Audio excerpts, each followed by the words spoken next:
Hello, welcome everyone. I have the honor of being here, when I say here at a distance, of course, being here with the speaker, Assemblyman Jason Frierson. How are you, Jason? I am doing well. I'm hanging in there and trying to make sure the family is well and trying to be safe. Well, I know how much you care about your family, so I'm trying to do the same thing, my friend. Just trying to all be safe. So, obviously, wanted to talk a little bit about something very, very important. Certainly important to us and should be important to everybody, and that is census.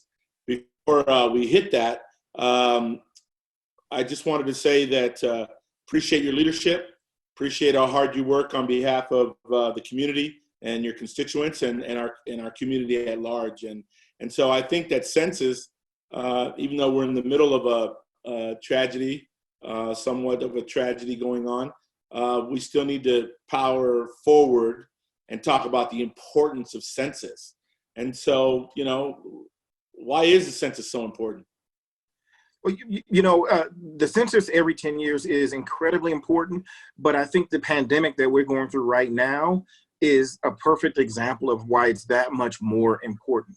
We all pay taxes, we all pay into the federal government, and the census is the way that we can proportionally get something back based on our population. So the basic community needs that we get from federal government, Medicaid and Medicare, health clinics and hospitals, special education, Title I schooling, nutrition programs, both for children and for seniors, transportation for seniors, all of the road construction and maintenance that you see, job development and training, public safety like police and firefighters. Census data is what we rely on to get money from the federal government to pay for those services. And right now, with the pandemic going on, it's even more important because we cannot afford to have our citizens not be counted and then therefore not have federal funds proportionate to our population to pay for those services. Yeah, and I can't reiterate enough. I mean, me and my family, we did it all together. We did it online. It's a simple process, very secure process. I understand the sensitivity issues in my community with ever wanting to give information because there's fear, but we're telling them that it's very secure and very easy to do. But most importantly, it's so important. Like you just said, I mean, it's $20,000 per person over a 10-year period. That's a lot of money. I mean, it's a lot of money. And I think it's our obligation to make sure that that we participate in. It's a safe process. It's an easy process. I did the same thing. You can get material in the mail with a code that preloads some information, or you can just go to the website and do it yourself. But it doesn't take but 10 minutes. And it's just so incredibly important to do it and to not be afraid. That's right. Let's talk a little bit about the outreach efforts to the hard to count population. Why is there so much focus on this particular population in Nevada?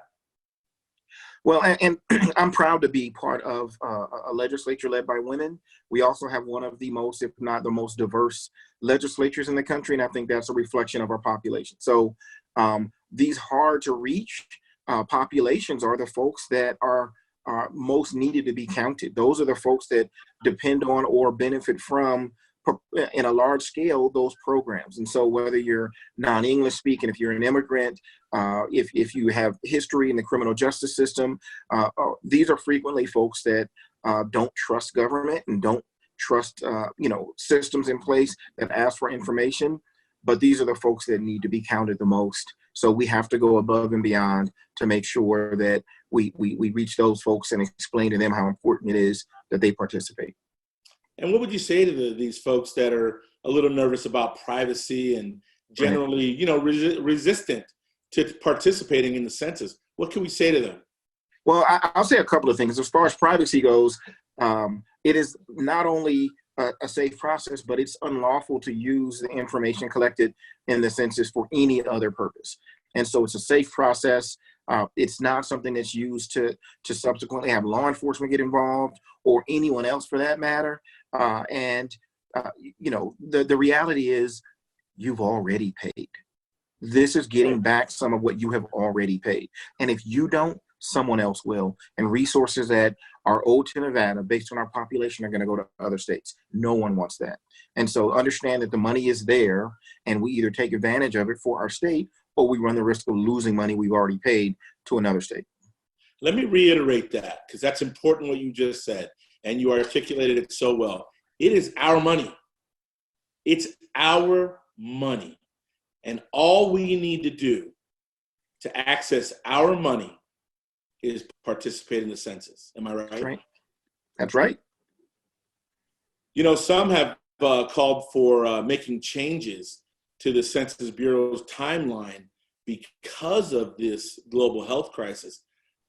I particularly don't agree with that, because I won't get counted now. I mean, right. But I'd like to hear your perspective. No, I think that what we're going through right now, if some argue that this is a reason to delay it, I would counter that by saying it's a reason to stick with it. We are showing right now what the need is. We have needs right now. We have a federal package coming to the states that is in part based on population, and hopefully there's going to be more aid coming from the federal government. We can't delay that. Nevada is going to be hit very hard. We are one of the few states that is overly dependent on tourism. And so when there's a hit in tourism, when the Strip shuts down, there's going to be challenges that we have to deal with, and we can't afford to wait. We can't let this delay the process of completing the census and doing it in a timely manner. I recognize that there's going to be some flexibility that needs to be made, but that's not because of timing. That is so that we can accommodate social distancing. People aren't knocking on doors right now, so we have to have some flexibility, but I believe we cannot afford to delay the completion of the census based on the current pandemic. I think it's even more reason why we need to make sure we get it done. And let's face it, I mean, we're supposed to be at home as much as possible right now. So what better, easier time to do it from the comfort of your home? And if you have access to a computer, you can do it right online. It took us literally 7-8 minutes, and it wasn't that difficult. It wasn't even that intrusive. And so again, up to $20,000 of our money. Let's talk a little bit more about where those dollars go again. I know you touched on it, but education and some of the things that money is so critical for us. It is. It is. I mean, the things that we care the most about right now involve education and healthcare. Those two alone are a significant part of what we get back from the federal government, whether it's Medicaid, Medicare, health clinics and hospitals, special education, Title I funding. These are things that cost a great deal of money. They're worthy investments. But again, if we don't accept the money, if we don't participate and have access to that, someone else will. It will go elsewhere, and we can't afford to wait. I think the other important thing is this is a 10-year window. We don't get a do-over in a year. And so if we don't do it now, we have to live with this for the next decade. This is what we do to determine how many congressional seats we have. This is what we rely on for this next decade of services. So when you say $20,000 per person, that is for the whole decade. We could stand to gain $20,000 per person or lose, and we have to wait another 10 years to have another shot at it. And we completely lose out. We will completely lose out for a whole 10-year period. That's right. Yeah. And that's unacceptable. And, I'll tell you, one of the interesting things that I've been doing is, because I started thinking to myself, I don't remember like a neighbor ever talking to me about census. So, I went to my neighbors and I educated them on census, and they were very grateful for that. And I asked them to do one thing: tell your neighbor, keep it going, right? And so we had a whole census block party, man. It was crazy. And I thought to myself, that's a powerful way. If we just mention it to our neighbors and ask them to mention it to their neighbor, we might get more participation. So what are some of the ways people can help out to get this word out? Well, I mean, I think you're right. Number one, making sure that you fill it out. I think that's the most important thing. I like the idea of encouraging your neighbors. Use social media. Check your friends. We all have friends that either don't like government very much or don't like politics, and they think this is about politics. We need to make sure that everyone that we know are completing their census. So whether it's first your own household, one per household can account for everybody in your household, and then your family members, And then, of course, expanding it to neighbors. I talk to friends on social media, make sure they're filling it out. I talk to my kids' teachers. I talk to everybody who has an ear to ask them if they've filled out the census. I think a lot of us are posting online when we complete the census with a selfie. It's an exciting thing, but there's so much at stake that we have to talk to everybody. Our kids are talking to their friends. Hey, ask your parents, have we done the census yet? I think everyone has to be all hands on deck to make sure. And I will say this, Peter, I'm proud of Nevada. We are actually so far ahead of the country in participation rate right now. Statewide, we're barely ahead of the country.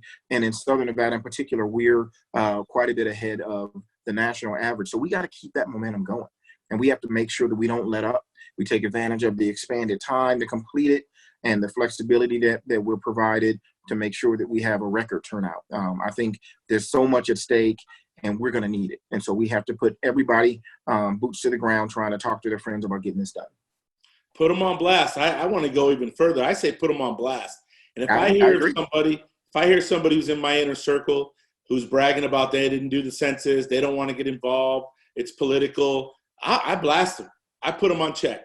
And I remember not too long ago, a couple weeks ago, Attorney General Aaron Ford, he put me on blast on Twitter, although I had already did my census, so he lost the bet. But he said, he challenged us, and I see a lot of that going on social media, and I think that's a good thing. We got to think outside the box. We got to do whatever we can to get our money. I'm gonna keep repeating what you said. It's our money, and we deserve our money. I agree. And, the other coworkers, I think, this isn't about politics. This isn't about partisanship. This is about civic duty. And I think talking to your coworkers, I mean it when I say everybody with ears needs to be hearing us talking about completing that census. I agree. Well, it's been an absolute pleasure catching up with you. I hope to do it, soon in person. Right. I know hugs and everything are probably going to change. Maybe, I don't know, but we'll figure something out. But I can't wait to have a gathering where all of us come together like we used to not too long ago. We'll be better, and we'll be stronger. Any final words? Well, look, thank you for joining me. I'm glad that we were able to accommodate a virtual meeting. But this is so important. It is so important to so many in our state and in our communities, people that you work with every day, that you advocate for every day, that I advocate for every day. And we have to recognize that this is the one chance. And so if you're going to do something that takes 10 minutes and has such an incredible impact for the next decade, it's got to be the census. So I'm excited. I hope everybody else is excited and proud that we're going to break records. And I think lead the country is my hope in participating in this year's census. And then we'll be able to reap from the benefits that we get from the investments that we've already made. Very well said. Very well said. Articulate as always. It's been an absolute pleasure being here in this meeting with you, Jason, and I hope to see you soon. Thank you so much. Pleasure to be here. Everybody go out and do the census. It's our money.